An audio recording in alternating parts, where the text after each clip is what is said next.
There's a moment in every woman's life when she realizes she's no longer looking in the mirror, but through it. As if the person on the other side is a stranger wearing her skin. I discovered this on an ordinary Thursday at 2:37 p.m. when my entire world collapsed with the sound of a single click. My name is Sophia. I'm 38 years old, and for the past 15 years, I built what everyone called the perfect life. Married to Marcus, a brilliant lawyer I met in college. We lived in a colonial house in the suburbs, one of those with an immaculate garden and white picket fence. I worked as a financial consultant, he had his own practice. We were the couple others admired at dinner parties, who posted happy photos on Instagram, who never fought in public. But perfection, I discovered, is like thin ice. Beautiful from above, but one wrong step and you're drowning in freezing water. That Thursday started like any other. Marcus had left early for a client meeting in downtown. I was working from home, reviewing quarterly reports, when my laptop decided to have a moment of rebellion. The screen froze, then went black. I needed those files urgently, so I did what I'd done hundreds of times before. I borrowed Marcus's laptop. We shared everything. Passwords, devices, dreams. Or so I thought. I opened his laptop with the casual confidence of someone who believed in transparency. The desktop appeared, clean and organized as always. I navigated to his documents folder, searching for the backup files I knew he kept. That's when I saw it. A folder named Private, Do Not Open. Now, let me be clear about something. In 15 years of marriage, I had never snooped, never searched through his phone, never questioned his whereabouts, never doubted his word. I was that wife who believed in trust above all else. The kind of woman who rolled her eyes at friends who checked their husband's messages. But that folder, it called to me like a siren song. My finger hovered over the trackpad. Every rational part of my brain screamed to close the laptop and walk away. But there was something else, something deeper. A whisper I'd been ignoring for months. The way Marcus had been coming home later. The new cologne. The phone calls he took in the other room. The way he'd stopped really looking at me when we talked. I clicked. The folder opened like Pandora's box, releasing demons I never knew existed. Photos. Hundreds of them. A woman with long dark hair, olive skin, and eyes that sparkled with the kind of joy I hadn't seen in my own reflection for years. She was beautiful, but not in an intimidating way. She looked warm, approachable, real. But it wasn't just the photos. It was the intimacy in them. The way she looked at the camera, at him. The way her hand rested on his chest in one image.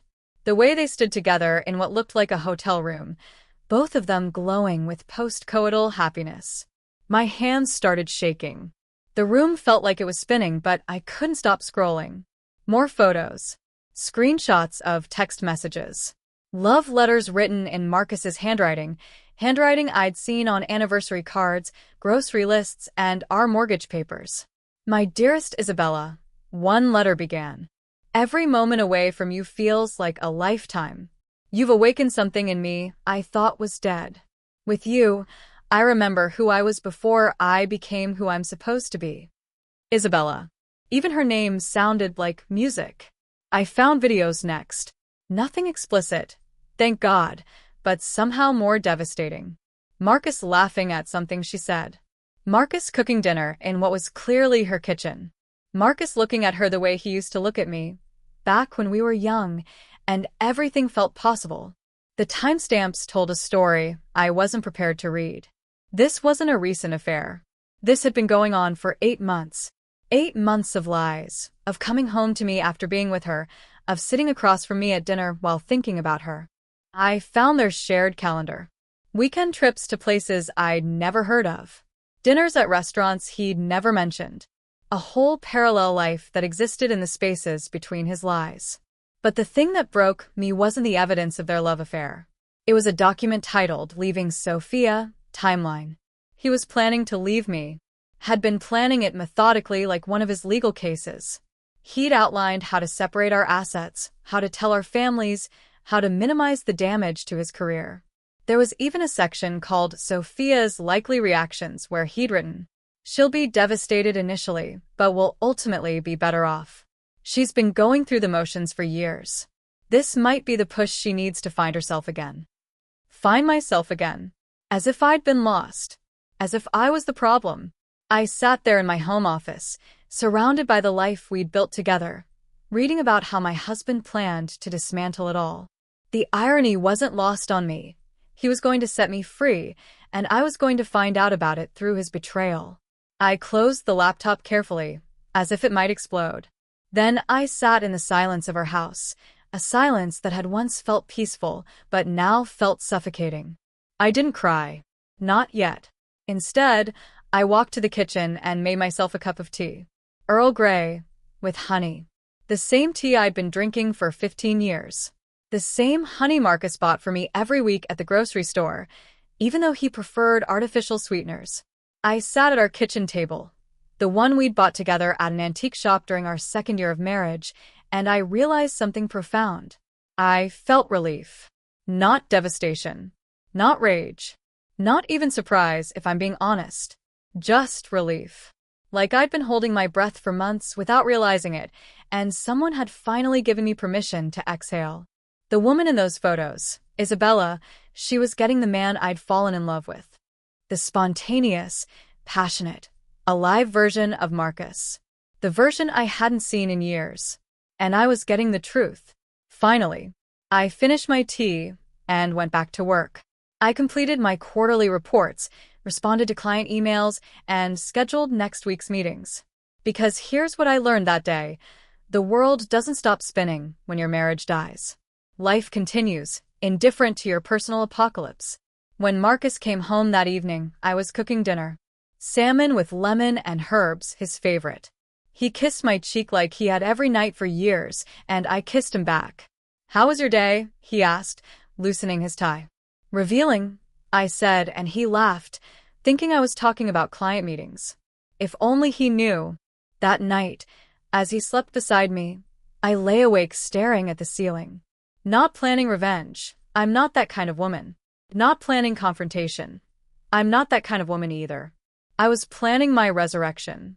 They say knowledge is power, but they don't tell you that some knowledge is a virus. Once it enters your system, it changes everything. The way you taste your morning coffee. The way you interpret a smile. The way you understand the weight of silence. I became a detective in my own life. Not the dramatic kind you see in movies, with wall charts and red string connecting clues. I was subtler than that. I simply noticed. Things I'd been unconsciously ignoring suddenly came into sharp focus. The way Marcus's phone was always face down on surfaces. The way he developed a sudden interest in working late on Thursdays. The way he'd started buying groceries on Sundays alone, claiming he needed the fresh air.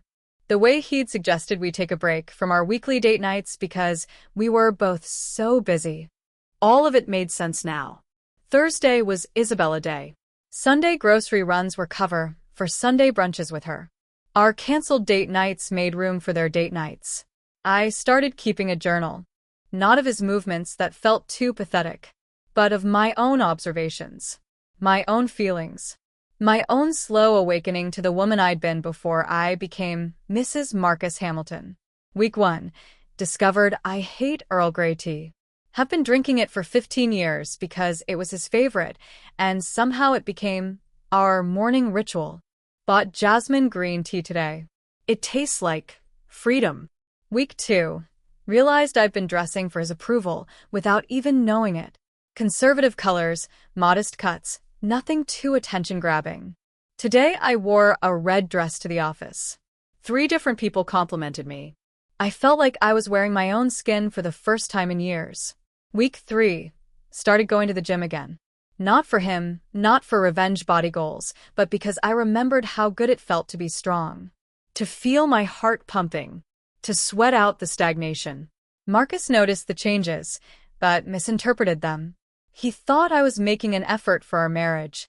It made him more attentive, more guilty, more tender. The irony was devastating. "You seem different lately," he said one evening, watching me cook dinner in my new red dress. "Different how?" I asked, chopping vegetables with more force than necessary. "Happier. More alive." I paused, knife suspended mid-chop. Maybe I'm just remembering who I am. He came up behind me, wrapped his arms around my waist. Once, this gesture would have melted me. Now it felt like a betrayal of the woman whose bed he'd been sharing on Thursday nights. "I love seeing you like this," he whispered into my hair. I wanted to turn around and ask him, "Do you love seeing me like this more than you love seeing her like anything?" But I didn't, because I was playing a longer game now. Instead, I leaned back against him and said, "I'm just getting started." And I meant it. The next phase of my investigation was more challenging. I needed to see Isabella with my own eyes. I needed to understand what she had that I didn't, what she was that I wasn't. It took me 3 weeks to find her. Isabella Rodriguez, 32, worked as a marketing director for a boutique firm downtown. She had an Instagram account full of art galleries, coffee shops, and weekend hiking trips. She looked like someone who said yes to adventure, who laughed easily, who lived in the moment. She looked like the woman I used to be. I started following her routines. Not stalking, I want to be clear about that. But I learned her patterns. She went to the same coffee shop every Tuesday and Friday morning. She attended a yoga class on Saturday mornings. She volunteered at an animal shelter on Sunday afternoons. She was, I realized with a stab of recognition, a good person. Kind eyes, genuine smiles, the type of woman who probably helped elderly people cross the street and remembered her friends' birthdays. This made everything worse and better simultaneously. Worse because it would have been easier to hate her if she were cruel or manipulative. Better because I couldn't blame Marcus for falling in love with her. If I had been a man, I probably would have fallen in love with her too. The first time I saw them together, I was prepared for heartbreak. What I wasn't prepared for was the profound sadness I felt, not for my marriage, but for the version of Marcus I was watching with her. I saw them at a small Italian restaurant across town. They were sitting at a corner table, sharing appetizers and wine. But it was the way they looked at each other that gutted me. The way Marcus leaned in when she spoke. The way he threw his head back and laughed at something she said. The way he reached across the table to touch her hand. He looked young. Alive. Like the man I'd married, before responsibility and routine and the weight of should had settled on his shoulders. I sat 3 tables away, hidden behind a menu, and watched my husband fall in love with someone else. And the strangest thing happened. I felt happy for him. Not happy about the lying, not happy about the betrayal, not happy about the way my life was about to implode, but happy that he was feeling something real, that he was choosing passion over comfort, adventure over security. Because when was the last time he'd looked at me like that? When was the last time I'd looked at him like that? I left the restaurant before they did, but I didn't go home. Instead, I drove to the beach. It was October, too cold for swimming, but I needed the sound of waves. I needed something bigger than my problems. I sat on the sand as the sun set, and I made a decision that would change everything. I wasn't going to fight for my marriage. I was going to fight for myself. Grief, I learned, doesn't always look like crying. Sometimes it looks like clarity. Sometimes it looks like a woman standing in her walk-in closet at 6 a.m., pulling out clothes she hasn't worn in years. I started getting up earlier. Not to catch Marcus in lies, but to give myself time. Time to remember what I liked. Time to rediscover the woman who existed before I became half of a couple. I found things in that closet I'd forgotten I owned. A silk scarf I'd bought in Paris during our honeymoon but never wore because Marcus said it was too flashy. A dress I'd loved but stopped wearing because he never noticed it. Jewelry I'd inherited from my grandmother but kept in boxes because it didn't match my practical aesthetic. I started wearing all of it. The first day I wore my grandmother's sapphire earrings to work, my colleague Janet stopped me in the hallway. "Sophia, you look radiant. Are you doing something different?" I touched one of the earrings, feeling its weight. "I'm just wearing things I love." "Well, whatever it is, keep doing it. You look like yourself again." Myself again. The phrase stuck with me all day. Had I been wearing a costume for 15 years? Playing a role called Marcus's wife so convincingly that I'd forgotten the woman underneath? That evening, I did something I hadn't done in years. I called my sister Emma. Emma and I had been close growing up, but marriage had a way of shrinking your world. Marcus had never particularly liked her, said she was too dramatic and attention-seeking. Gradually, I'd seen her less, talked to her less, until our relationship became a series of birthday calls and holiday obligations. Sophia? Emma's voice was surprised. Is everything okay? You never call on weeknights. I'm fine, I said, then corrected myself. Actually, I'm not fine, but I'm getting there.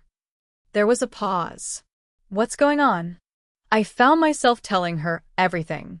The laptop, the photos, the timeline document, my strange journey of rediscovering myself.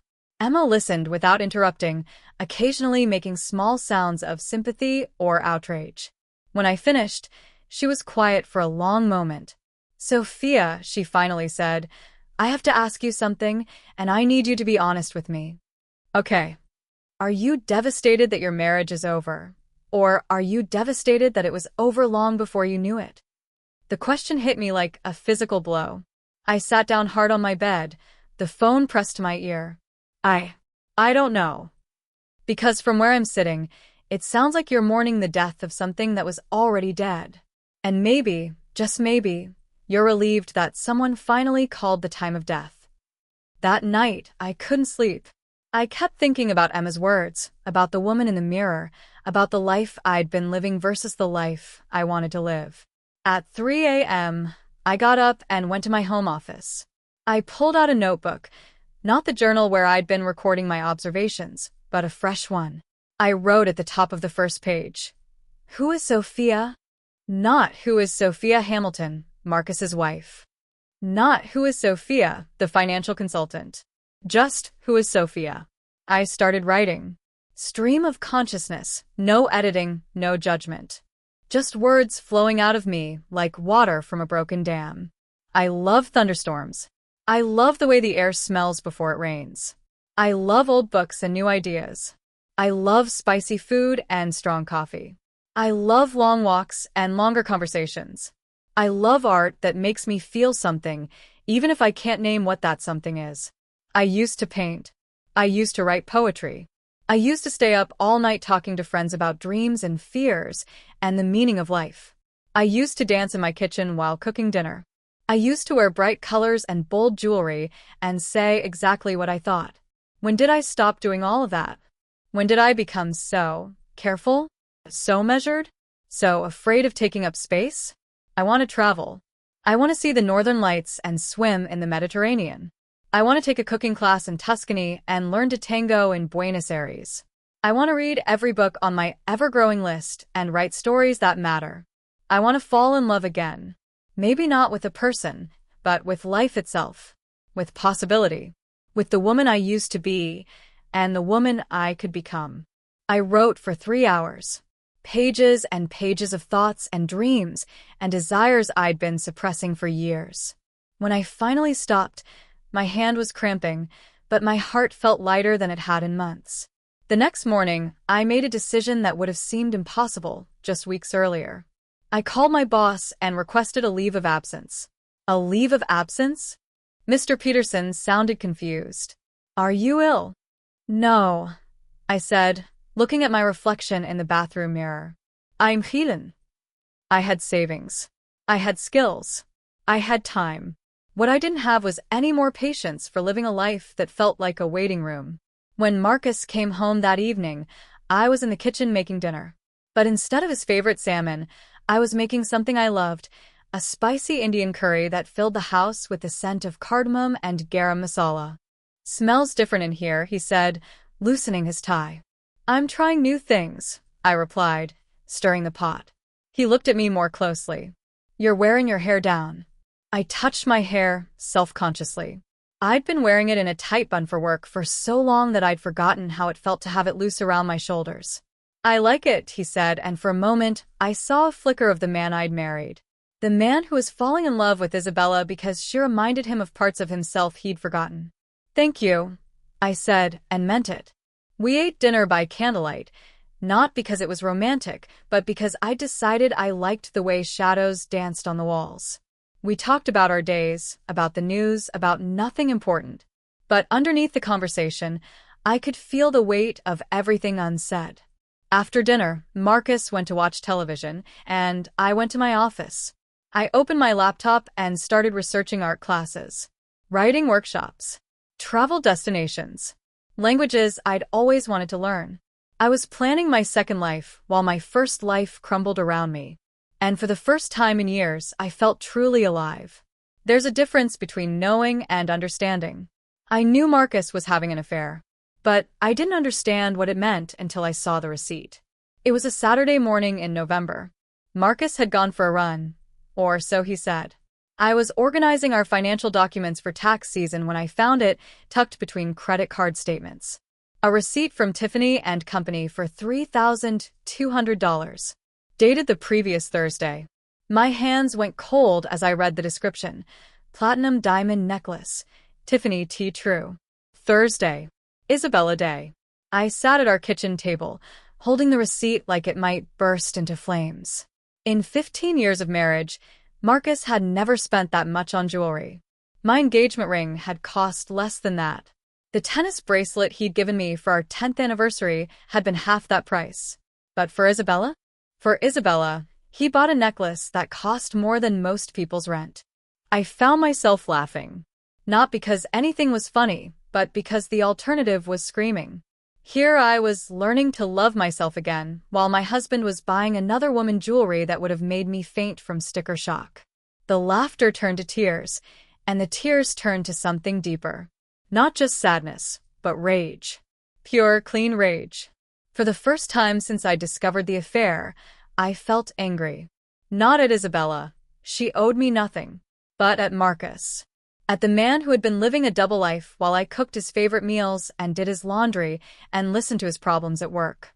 At the man who was planning to leave me while letting me believe we were building a future together. I took a photo of the receipt and added it to the folder I'd been building. Not for confrontation. I still wasn't ready for that. But for documentation. For proof. For the day when I would need to remember exactly how thoroughly he had betrayed me.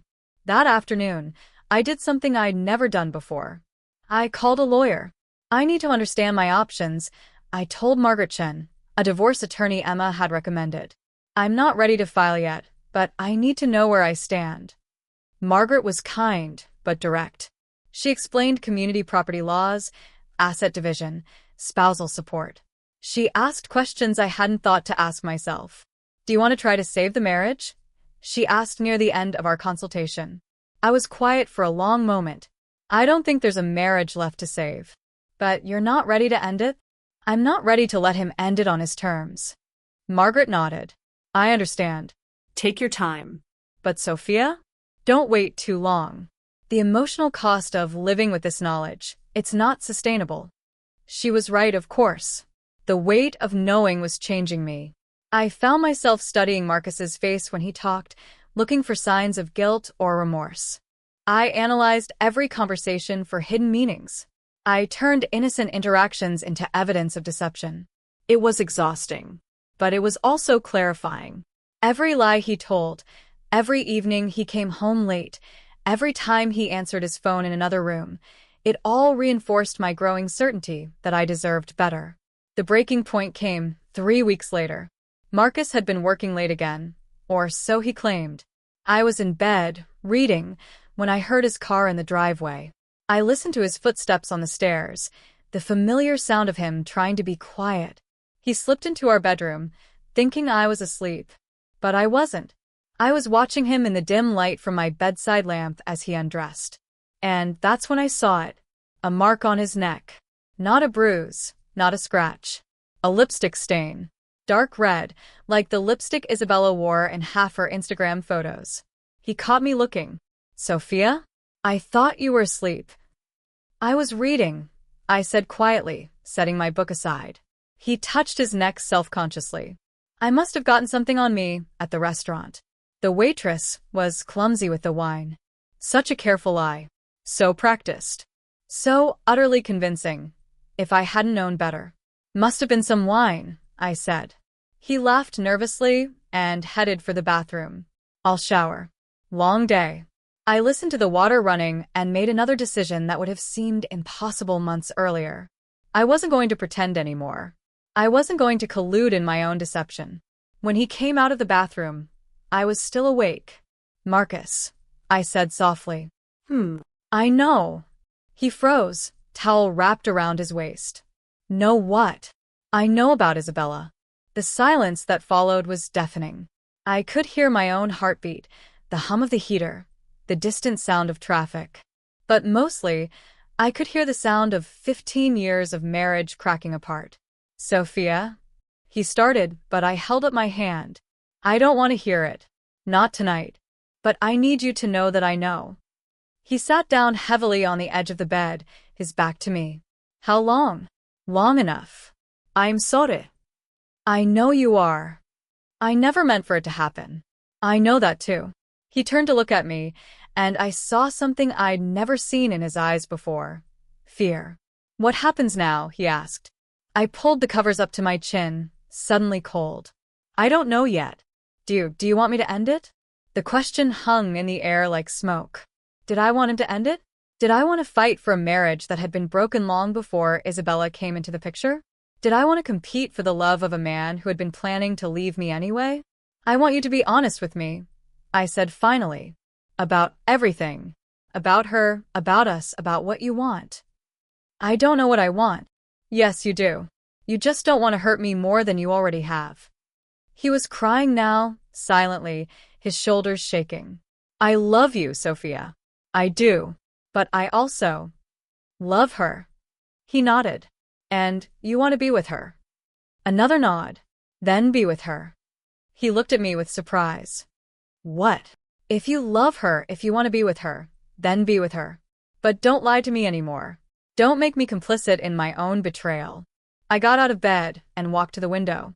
The street was empty, lit by yellow streetlights that cast long shadows on the pavement. "I'm not going to fight for you, Marcus. I'm not going to compete with her. I'm not going to beg you to choose me, Sophia. Because the truth is, I don't think I want you to choose me. Not anymore." I turned back to face him. The man I married wouldn't have done this. He wouldn't have lied to me for 8 months. He wouldn't have bought another woman jewelry while planning to leave his wife. He wouldn't have let me live in a fantasy while he built a reality with someone else. I'm still that man. No, you're not. And I'm not the woman you married either. We've both changed. We've both become people who can't make each other happy. I walked back to the bed and sat down beside him. "So here's what's going to happen. You're going to move out. You're going to be with Isabella. And I'm going to figure out who I am without you. And then we'll see what's left." That night, we slept in the same bed for the last time. Not touching, not talking, but somehow more honest with each other than we'd been in years. The next morning, I woke up alone. Marcus had left early, but he'd left a note on his pillow. "I'm sorry. For everything. You deserve better than what I've been able to give you." I folded the note carefully and put it in my drawer. Then I got up, made coffee, and started planning my new life. They don't teach you in fairy tales that sometimes the hardest part isn't the betrayal itself, but the kindness that comes after. Marcus moved out on a Wednesday, and he was gentle about it. Apologetic. Careful not to take anything that might hurt me to lose. He left behind the coffee maker I'd given him for Christmas 3 years ago. He left behind the leather chair where he used to read on Sunday mornings. He left behind the small things that had become part of our shared language. The way he arranged his books, the coffee mug he always used, the spot on the couch that had molded to his body over the years. "You can keep the house," he said as he packed his clothes. "I'll keep paying the mortgage until we figure everything out. I don't want your guilt money, Marcus. It's not guilt money. I don't know what it is. But you shouldn't have to move because of my mistakes." I watched him fold his shirts with the same methodical precision he'd used for 15 years. Even in betrayal, he was organized. "Can I ask you something?" I said. He paused, a blue tie in his hands. "Of course." "When did you stop loving me?" He was quiet for so long I thought he might not answer. Then, "I don't think I ever stopped loving you. I think I stopped loving the life we were living." "And Isabella?" She's the woman I am when I'm not being the man I think I should be." I understood, even though it hurt. And I'm the woman you are when you're being the man you think you should be. That's not fair to either of us. No, it's not. After he left, the house felt different. Bigger, somehow. Like a coat that had been tailored for two people and now hung loose on one. I walked through the rooms, touching things, remembering. Not with sadness, exactly, but with a strange kind of reverence for what we'd shared. In the kitchen, I found myself cooking for the first time in 15 years. I made a simple pasta with vegetables, opened a bottle of wine, and ate at our table, my table now, while jazz played on the stereo. It was the first meal I'd truly enjoyed in months. Emma called that evening. "How are you holding up?" "I'm okay," I said, surprised to realize I meant it. "Better than okay, actually." "Really? I think I've been grieving this marriage for longer than I realized. Now that it's actually over, I feel free." "What are you going to do now?" I looked around the living room, at the space that was now entirely mine to fill. "I'm going to live."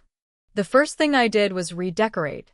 Not dramatically, I couldn't afford that, but meaningfully.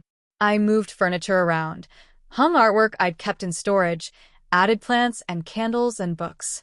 I bought throw pillows in colors Marcus had never liked and curtains that let in more light. I turned his home office into an art studio. The second thing I did was start painting again. I hadn't touched a brush in over a decade, but my hands remembered the motion. The smell of oil paint brought back memories of college, of late nights in the art building, of the woman I'd been before I'd become someone's wife. My first painting was terrible. Muddy colors, awkward composition, the work of someone who'd forgotten how to trust her instincts. But I kept going. Painting after painting, each one a little better, a little more honest. The third thing I did was start dating myself. I know how that sounds, but I'm serious. I took myself to movies Marcus wouldn't have enjoyed. I went to museums and spent hours looking at art. I drove to the coast and walked on the beach until my feet hurt. I went to bookstores and bought novels I'd been meaning to read for years. I discovered that I was excellent company. One evening in December, I was at a wine bar downtown, reading and enjoying a glass of red wine, when someone approached my table. "Excuse me, but is that the 7 Husbands of Evelyn Hugo?" I looked up to see a woman about my age, with silver-streaked hair and kind eyes. "It is. Have you read it?" "Twice. It's incredible. I'm sorry to bother you, but I saw you reading and I couldn't help myself. I'm always looking for book recommendations." "Please sit," I said, gesturing to the empty chair across from me. "I'm Sofa." "Grace. And thank you. I'm supposed to be meeting a friend, but she's running late." We talked for an hour. About books, about art, about life. Grace was a librarian who'd recently moved to the city after her divorce. She was funny and smart and had the kind of confidence that comes from knowing exactly who you are. "I'm sorry about your divorce," I said when she mentioned it. "Don't be. Best thing that ever happened to me. I spent 20 years trying to be the woman my ex-husband wanted me to be. Now I get to be the woman I actually am." When Grace's friend arrived, she gave me her card. "I run a book club that meets monthly. We're always looking for new members." Think about it. I thought about it. I thought about the woman I'd been before Marcus, the woman who'd loved discussions about literature and ideas, the woman who'd had opinions and wasn't afraid to share them. "I'd love to," I said. That night, I added Grace's book club to my calendar. Then I added a pottery class I'd been considering. Then a weekend trip to Napa I'd been planning to take alone. I was building a life that belonged entirely to me. The strange thing was, I wasn't angry anymore. Not at Marcus, not at Isabella, not even at myself for all the years I'd spent sleepwalking through my own life. I was grateful. Grateful for the wake-up call. Grateful for the chance to start over. Grateful for the woman I was becoming. One evening in January, almost exactly a year after I'd first discovered the affair, I was in my art studio working on a new painting when my phone rang. It was Marcus. "Hi," he said, and I could hear something different in his voice. Nervousness, maybe. Or sadness. "How are you?" I'm not sure. Can we talk?" "We're talking now. I mean in person. There are things I need to say." I looked at my painting, a landscape with a woman walking away from a house toward a bright horizon. Okay, but not at the house. Let's meet somewhere neutral. There's a coffee shop on 5th Street. Brew and Bean. I know it. Tomorrow at 2. Perfect. And Sophia? Thank you. After I hung up, I wondered what he needed to say that couldn't be said over the phone. But I wasn't anxious about it. Whatever it was, I could handle it. I was a different woman than the one who discovered his betrayal a year ago. Marcus looked older when I saw him at Brew and Bean. Thinner, with lines around his eyes I didn't remember. He'd gotten a haircut that made him look younger, but the worry in his expression aged him beyond his years. You look... He started, then stopped. You look beautiful. Different, but beautiful. Thank you. I sat down across from him, noting that he'd already ordered my usual, a cappuccino with an extra shot. Some habits die hard. How's Isabella? I asked because I genuinely wanted to know. He winced slightly. That's actually part of what I wanted to talk to you about. I waited. We broke up 3 weeks ago. I felt a flicker of something, not satisfaction exactly, but recognition. I'm sorry to hear that. Are you? I'm sorry you're hurting. I'm not sorry your affair is over. He laughed, but it sounded hollow. Fair enough. What happened? Marcus stirred his coffee thoughtfully. She wanted more than I could give her. She wanted the version of me that existed when we were sneaking around, when everything was new and exciting and forbidden. But when it became real, when it became everyday life. He shrugged. I became the same man I was with you. Distant. Preoccupied. Taking her for granted. So the problem wasn't our marriage. The problem was you. The problem was me thinking that changing my circumstances would change who I am. I sipped my cappuccino, tasting the familiar blend of espresso and milk. What did Isabella say when you broke up? She said I needed to figure out who I wanted to be before I could figure out who I wanted to be with. Smart woman. She is. She deserved better than what I gave her. Just like you did. We sat in comfortable silence for a moment. The coffee shop hummed with afternoon activity, students studying, business people on phones, friends catching up over lattes. Sophia, Marcus said finally, I need to ask you something. Okay. Is there any chance we could try again? Not pick up where we left off, but start over? Figure out who we are now and see if those people can build something together. I had been expecting this question, but it still caught me off guard. Not because I didn't know the answer, but because of how clearly I knew it. No, I said gently. There isn't. His face fell, but he nodded. I figured, but I had to ask. Marcus, can I tell you something? Of course.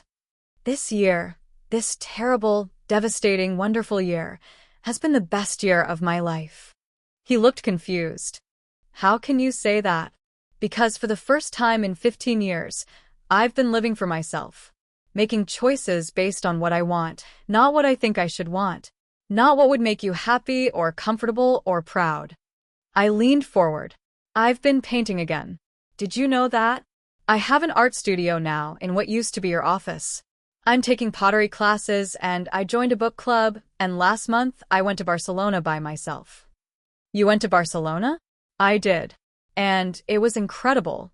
I walked through Park Güell at sunrise and ate tapas until midnight and practiced my Spanish with strangers who became friends. I felt alive in a way I hadn't felt in years. Marcus was quiet, processing this. I'm not the same woman you married, I continued. And you're not the same man I married. We've both grown, but we've grown in different directions. The people we are now, we don't fit together anymore. But couldn't we try? Couldn't we learn to fit together again? I reached across the table and took his hand. Do you remember when we first met? In Professor Morrison's architecture class. Of course. Do you remember what you said to me after our first date? He smiled slightly. I said you were going to change my life. And I did. And you changed mine. But Marcus, some changes are meant to be permanent. Some growth means growing apart. I squeezed his hand gently. I don't want to go back to being the woman who made herself smaller so you could feel bigger. And I don't think you want to go back to being the man who needed me to be smaller so he could feel comfortable. So, what do we do now? Now we finalize the divorce. We divide our assets fairly and kindly.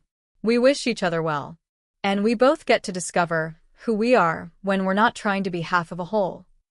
Marcus nodded slowly. Will you be okay? I smiled. I'm going to be more than okay.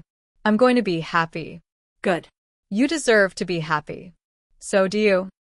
We finished our coffee in companionable silence. When it was time to leave, Marcus walked me to my car. Sophia? Yes.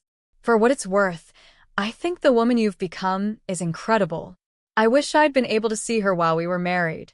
You couldn't see her because she didn't exist yet. She needed to be broken apart before she could be rebuilt. Thank you. For everything. For forgiving me. For not making this harder than it had to be. Thank you for setting me free. We hugged goodbye. Not the desperate embrace of people trying to hold on to something, but the gentle farewell of people who had loved each other well and were ready to love themselves better. Spring came early that year, and with it, a sense of renewal that felt almost too poetic to be real. But there I was, standing in my garden. The garden I'd redesigned over the winter, watching daffodils push through the soil with the determination of things that refused to stay buried. The divorce was finalized in March. Marcus and I handled it with the same careful kindness we'd brought to the end of our marriage. We split our assets evenly, sold the house we'd shared, and parted ways with mutual respect and genuine good wishes. I used my share of the proceeds to buy a small loft in the Arts District downtown. High ceilings, hardwood floors, and enormous windows that flooded the space with light. The kind of space I dreamed of living in when I was young and thought anything was possible. Turns out, at 39, anything was still possible. My art had been evolving throughout the year. What started as therapy had become passion, and what started as passion was becoming something that looked suspiciously like talent. I'd sold 3 paintings through a local gallery, and while the money wasn't life-changing, the validation was. You have a distinctive voice, the gallery owner Maria had told me. Raw but refined. Like someone who's lived through something real and isn't afraid to show the scars. I thought about that conversation as I prepared for my first solo exhibition. Maria had offered me a show in her gallery's smaller space. Nothing fancy, but a real exhibition with my name on the wall and wine and cheese for an opening night. I titled the show Reconstruction. Emma flew in from Portland for the opening. She walked through the gallery, studying each painting with the intensity of an art critic. These are incredible, Sophia. They're so honest. Thank you. This one. She stopped in front of a large canvas painted in blues and grays with streaks of gold. What's the story here? I looked at the painting I'd titled The Morning After Truth. It showed a woman's silhouette against a window, dawn light streaming around her. It's about the moment you realize that losing everything you thought you wanted is the first step toward finding everything you actually need. God, you've become profound in your old age. I laughed. I've become honest. There's a difference. The opening night was small but meaningful. About 30 people came, friends from my book club, fellow students from my art classes, neighbors, Emma, even Grace, who'd become one of my closest friends over the past year. But the person whose presence meant the most was unexpected, Isabella. She arrived near the end of the evening, when most of the crowd had thinned out. I saw her before she saw me, standing in front of a painting I'd done of 2 women walking in opposite directions on a beach. Hello, Sophia. Isabella. I'm surprised to see you here. I hope it's okay. I saw the announcement in the Arts Weekly, and I wanted to see what you'd created. She was still beautiful, but she looked different. More grounded, somehow. Less like the carefree woman from Marcus's photos and more like someone who'd learned something difficult about herself.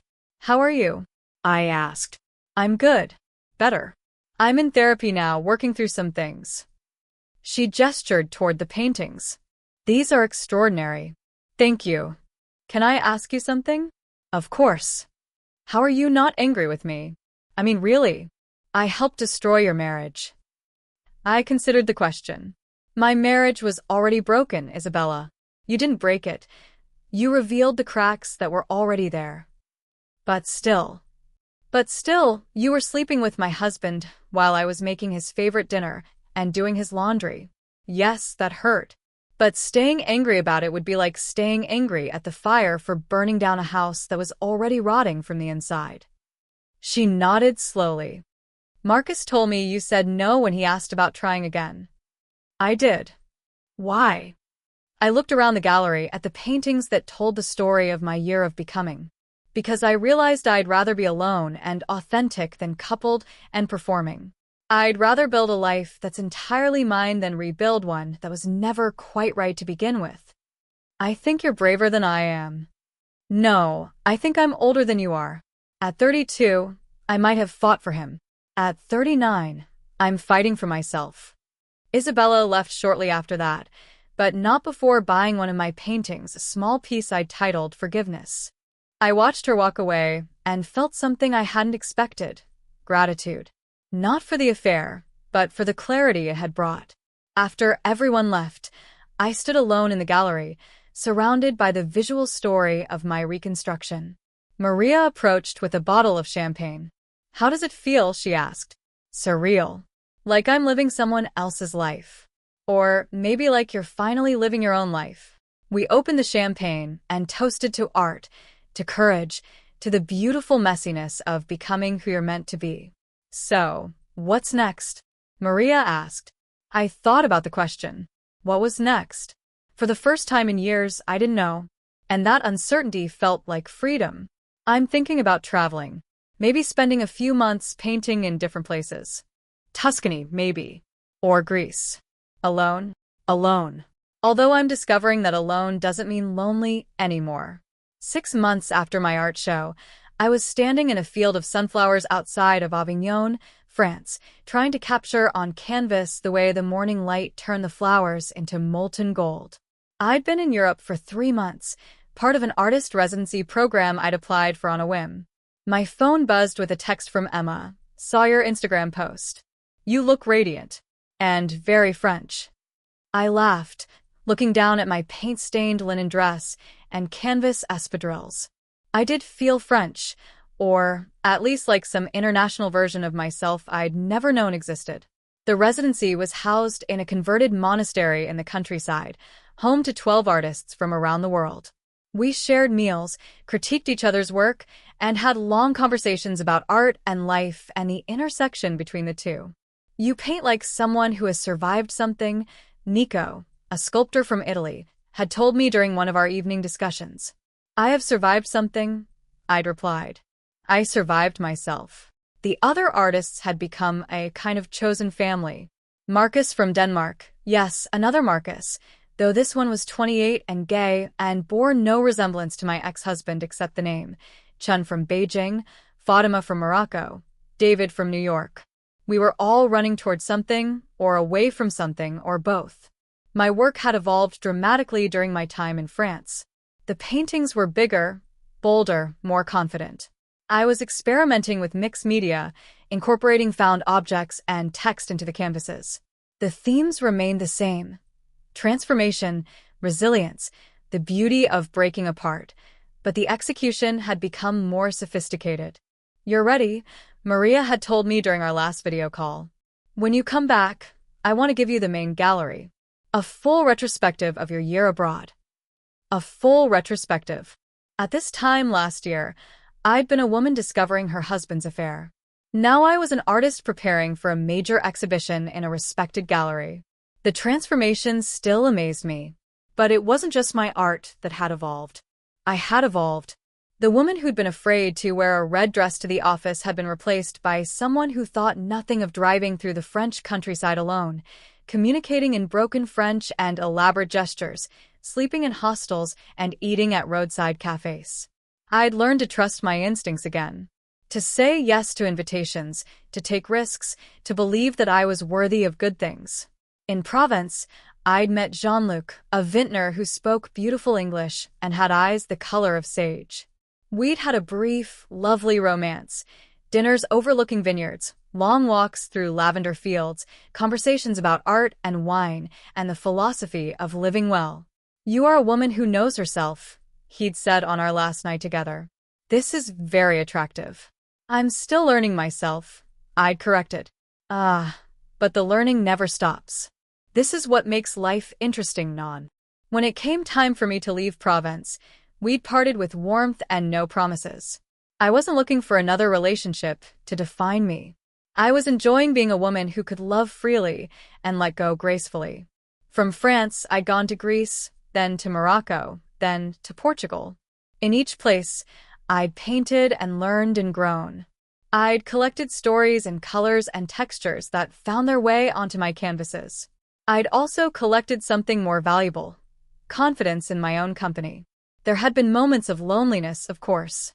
Dinners for one in restaurant where couples gazed into each other's eyes. Sunsets viewed without someone to share them with. But more often, I'd felt the deep satisfaction of living entirely according to my own rhythm. I woke when I wanted to wake. I ate what I wanted to eat. I painted when inspiration struck and explored when curiosity called. I had conversations with strangers and made friends with fellow travelers. I learned enough Portuguese to order wine and enough Arabic to ask for directions. I learned that I was excellent company for myself.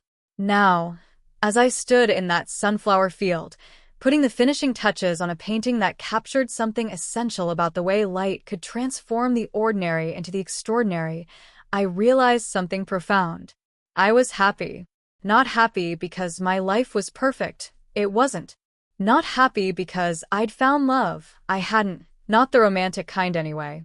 I was happy because I'd found myself. The whole, complete, uncompromised version of myself. My phone rang, interrupting my thoughts. It was a number I didn't recognize, with a U.S. area code. Sophia? This is David Chun from the Whitney Museum. I hope you don't mind, but Maria Santos gave me your number. The Whitney Museum. I nearly dropped my phone. We've been following your work, David continued, and we're putting together an exhibition for next spring called American Women, Transformation and Resilience. We'd love to include several of your pieces. The Whitney Museum wanted my work. The Whitney Museum. After I hung up, I sat down right there in the field of sunflowers and cried. Not from sadness, but from the overwhelming recognition of how far I'd come.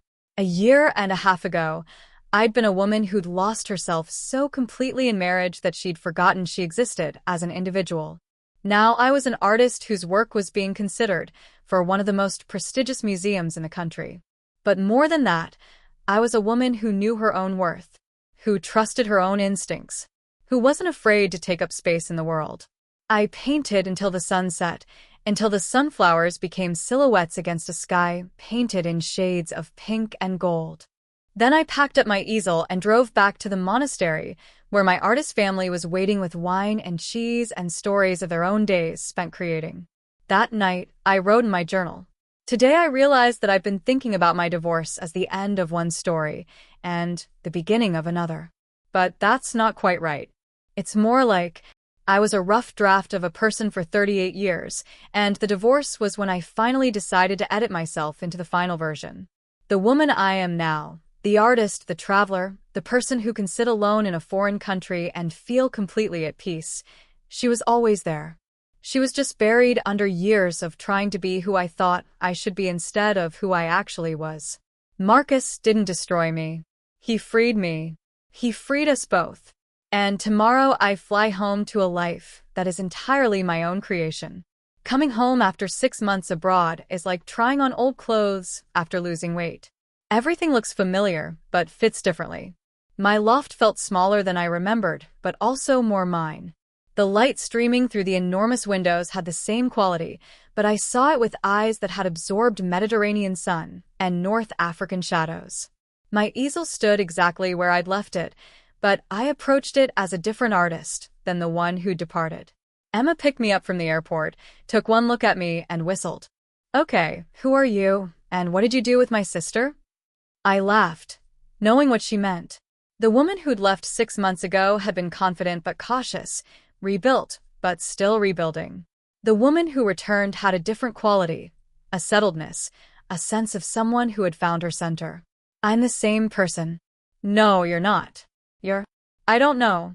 More yourself? Is that possible? It was possible. I was more myself than I'd ever been. The first week back was spent adjusting to American life, dealing with jet lag, and sorting through 6 months of mail and messages. But the second week, I threw myself into preparing for the Whitney exhibition with an energy that surprised even me. I spent long days in my studio, creating new pieces specifically for the show. The themes I'd been exploring abroad, transformation, resilience, the beauty of solitude, took on new dimensions as I processed my experiences through paint and canvas. One afternoon, while I was working on a large piece I titled Woman at Dawn, there was a knock on my door. I opened it to find Marcus standing in the hallway, holding a newspaper. "I hope it's okay that I came by," he said. "I saw the article about the Whitney exhibition." I invited him in, noting how strange it felt to have him in my space. This loft was entirely mine in a way our shared house had never been. "The place looks great," he said, looking around at the canvases covering the walls, the art books stacked on every surface, the general chaos of creative productivity. "Thank you. How are you?" "I'm better. Different. I've been in therapy too, working through some things." He gestured toward the paintings. "These are incredible, Sophia. I mean, I knew you were talented, but this..." "Thank you. I wanted to ask you something, and I hope this doesn't sound presumptuous." "Okay.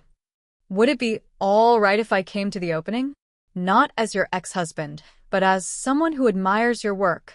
Someone who's proud of what you've accomplished." I considered the question. A year ago, the thought of Marcus at my art opening would have sent me into a spiral of anxiety and confusion. Now, it felt like nothing more complicated than an old friend asking to celebrate my success. "I'd like that," I said. "But Marcus?" "Yes. Come because the work moves you, not because you feel guilty about our marriage." "I've moved past that." "I need you to move past it too." He nodded. "I have. Or I'm trying to. That's actually part of what therapy has been about, learning to separate my guilt from my genuine feelings." "And what are your genuine feelings?" "That you've become an extraordinary woman. That I'm grateful I got to witness part of your transformation, even if I couldn't be part of it. That I hope you find everything you're looking for." I already have. After he left, I realized something important. I felt nothing. Not anger, not sadness, not even nostalgia. Marcus had become what divorce books called a neutral person, someone who had once been important but no longer held any emotional charge. It was liberating. The weeks leading up to the Whitney opening were a whirlwind of interviews, gallery visits, and final preparations. The museum was including 5 of my pieces in the exhibition, spanning the arc of my artistic development from the early, raw works I'd created immediately after the divorce to the sophisticated pieces I'd completed in Europe. "Your work tells a complete story," the curator, Dr. Sarah Jennings, told me during one of our planning meetings. "It's the visual narrative of a woman becoming herself. It's powerful stuff. It's been powerful to live." "Can I ask you something? Do you ever regret the divorce? The path that led you here?" It was a question I'd been asked in various forms by interviewers, friends, even my therapist. The answer was always the same. Never. Not for a single moment. The divorce didn't destroy my life. It revealed my life.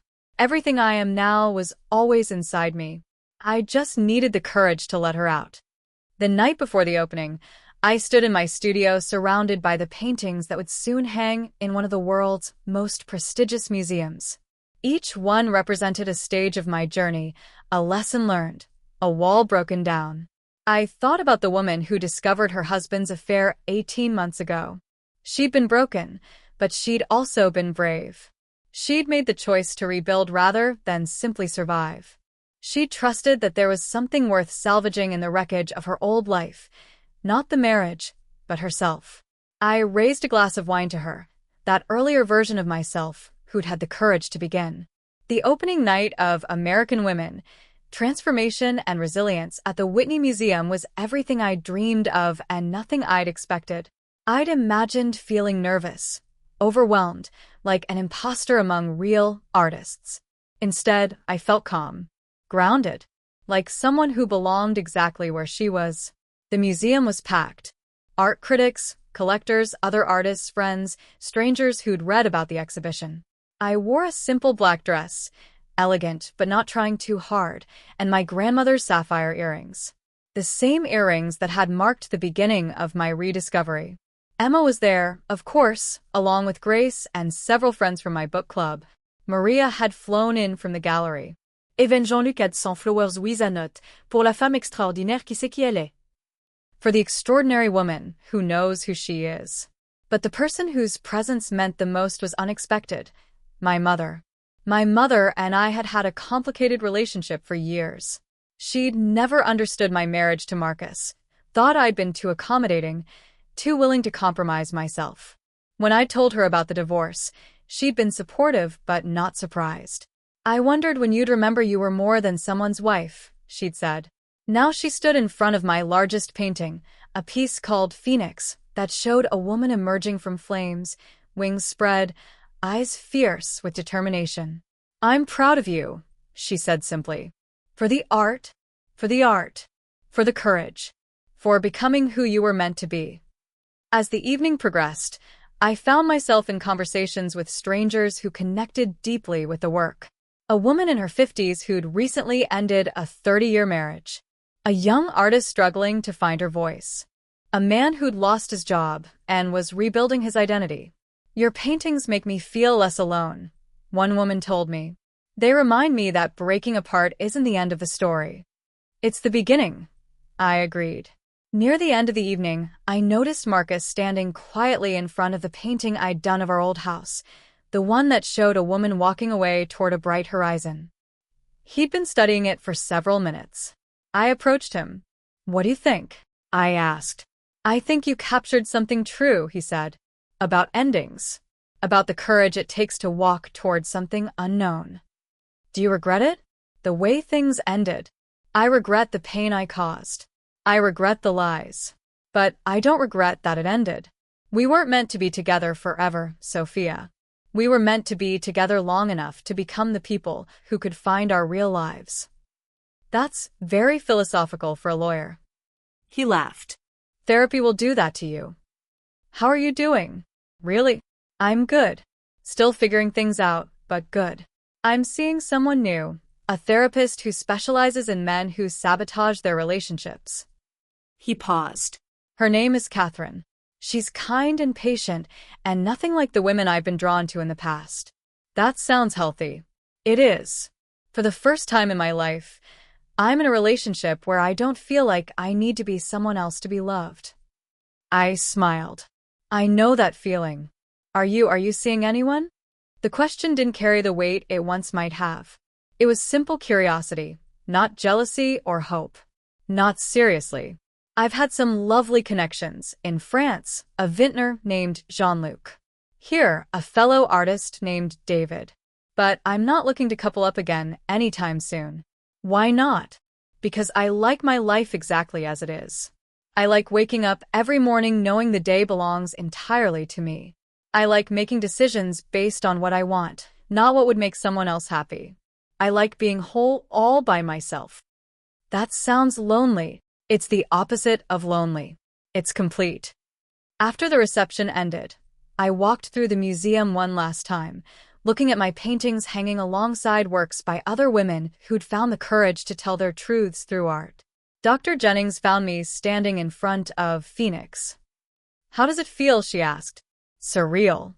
Wonderful. Like the end of a very long journey. Or the beginning of a new one? I considered this. Both, I think. What's next for you? I don't know. And for the first time in my life, not knowing feels like freedom instead of fear. That night, I went home to my loft and sat in my studio, surrounded by canvases and paints and the detritus of creative work. I opened my journal and wrote. Today I stood in the Whitney Museum next to my paintings and felt like I was exactly where I belonged. Not because of external validation, but because I finally know who I am. I am Sophia. Not Sophia the wife, or Sophia the ex-wife, or Sophia who was cheated on. Just Sophia. Artist, traveler, friend, daughter, woman who learned that the most important relationship you can have is with yourself. Marcus's affair was the worst thing that ever happened to me. It destroyed a life that was slowly killing me and gave birth to a life I actually want to live. I don't know what comes next. Maybe I'll travel again. Maybe I'll fall in love with someone who loves the whole, complete version of me. Maybe I'll become a crazy artist lady with paint-stained fingers and opinions about everything. What I do know is this: I will never again make myself smaller to fit into someone else's idea of who I should be. I will never again apologize for taking up space in the world. I will never again settle for a life that feels like a waiting room. I am a woman in full. Finally, completely, unapologetically myself. And that is enough. I am enough. I'm writing this from my studio in Santa Fe, where I've been living for the past 6 months. After the Whitney exhibition, I decided to spend a year exploring different places in America the way I'd explored Europe.